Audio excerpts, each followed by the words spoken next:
stage de préparation, le colonel Faure, au cours d'une prise d'armes, remet à ses volontaires l'insigne brodé qui les sacrera parachutistes et fera de ces fantassins d'élite des combattants du ciel.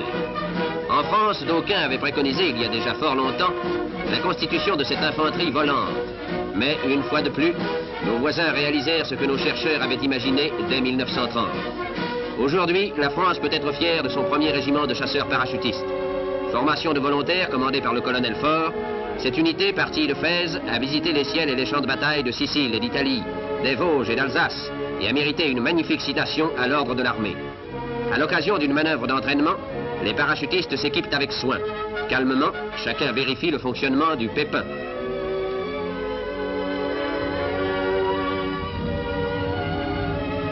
Les armes lourdes sont arrimées dans l'avion et, sous le ventre fuselé du moderne cheval de Troie, s'accrochent les gaines chargées de mitrailleuses, de mitraillettes et de mortiers. Avant le départ, les vagues d'assaut sont préparées sur l'aire même de l'aérodrome.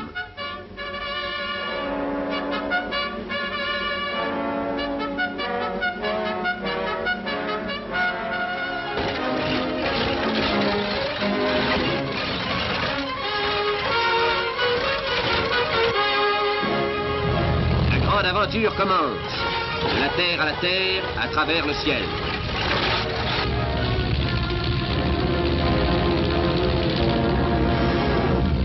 On n'insistera jamais assez sur la force de caractère, la maîtrise de soi, le courage absolu, qui sont des qualités portées à leur paroxysme par les parachutistes.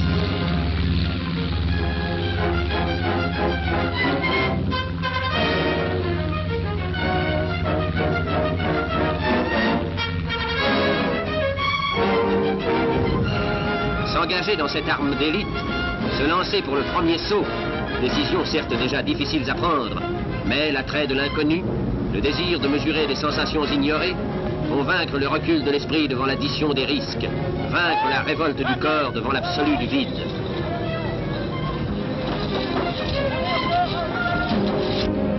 Comme elle semble interminablement longue, la descente, pourtant rapide, vers la terre hostile, nous montre les parallèles mortelles et lumineuses des rafales ennemies.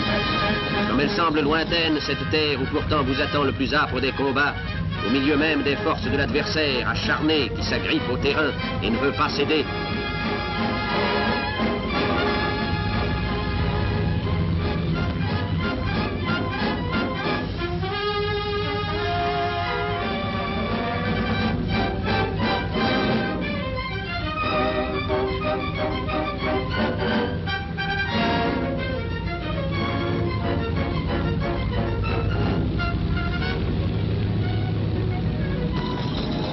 La radio prend contact avec les premiers éléments parachutés.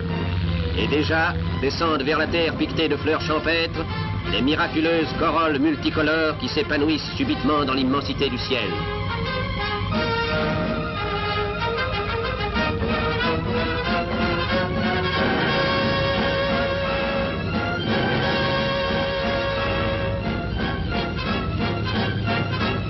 Pluie de fleurs, ruée de démons, chute d'anges, armada du ciel, les paratroopistes du premier régiment français partent à l'assaut de la terre que le sacrifice volontaire de tant d'entre eux libéra.